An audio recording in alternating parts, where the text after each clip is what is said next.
Friends అందరికీ నమస్కారం. Friends, కాపు ఉద్యమ నేత ముద్రగడ పద్మనాభం గారు అయితే కనుక కన్నుమూసిన విషయం తెలిసిందే. అయితే ఈరోజు కెర్లంపూడిలో ముద్రగడ పద్మనాభం గారి ఇంటి వద్ద తీవ్ర ఉద్రిక్తత అయితే కనుక నెలకొంది. అసలు ఎందుకు ఏంటి అనేది అయితే కారణం తెలుసుకుందాం. వీడియో పూర్తిగా చూడండి, అలాగే తప్పకుండా లైక్ చేయండి. మరిన్ని అప్డేట్స్ కోసం ఛానల్ని సబ్స్క్రైబ్ చేసుకోండి. ఇంకా వివరాల్లోకి అయితే వెళ్ళిపోదాము. కాపు ఉద్యమ నేత, ప్రముఖ రాజకీయవేత్త ముద్రగడ పద్మనాభరెడ్డి మరణంతో తెలుగు రాజకీయాల్లో తీరని విషాదం అలముకుంది. మరోవైపు తండ్రిని కడసారి చూసేందుకు వచ్చిన కూతురు క్రాంతిశీలను పోలీసులు అడ్డుకున్నారు. ఆమె కిర్లంపూడి రావడానికి వీల్లేదని కుటుంబ సభ్యులు సూచించడంతో ప్రత్తిపాడు వద్దే క్రాంతి కార్లను నిలిపివేశారు. చాలాసేపటి తర్వాత తండ్రి చివరి చూపు కోసం అనుమతించగా ఆమె వెనకే పోలీసులు మఫ్టీలో ఫాలో అయ్యారు. ఎట్టకేలకు క్రాంతి కిర్లంపూడి చేరుకోగానే ఆమెను లోపలికి రానివ్వొద్దని, బయటే ఆపివేయాలని ముద్రగడ పద్మనాభం యొక్క భార్య క్రాంతి తల్లి వాపోయారు.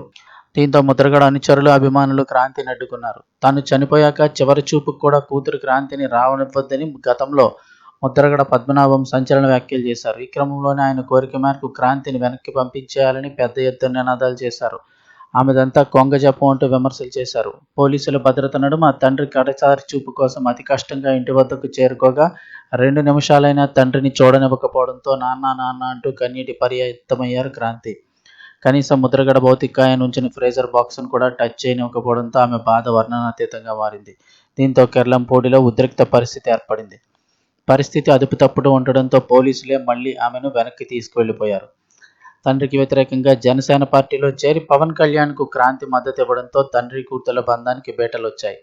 పవన్ కాపుల నాయకుడిగా ఉన్నారంటూ ఎన్నికల సమయంలో తునిలో నిర్వహించిన పవన్ సభలో పాల్గొన్నారు. ఆ తర్వాత ఆస్తుల విషయమై విభేదాలు వచ్చినట్లు వార్తలొచ్చాయి. తన తండ్రి ముద్రగడ పద్మనాభం సోదరుడు గిరిల వల్ల తనకు, తన భర్తకు ప్రాణహాని ఉందంటూ క్రాంతిశీల గతంలో బహిరంగంగా ఆరోపణలు కూడా చేశారు. తనను మానసికంగా, శారీరకంగా వేధిస్తున్నారంటూ ఆమె పోలీసులను కూడా ఆశ్రయించారు. ఈ వివాదాల వెనుక ఆస్తి గొడవలు కూడా ఉన్నట్లు ప్రచారం జరిగింది. అయితే తాము తండ్రి ఆస్తిని ఏనాడు ఆశించలేదని, కేవలం తమ వ్యక్తిగత జీవితానికే స్వేచ్ఛ కావాలంటూ ఆమె పేర్కొన్నారు.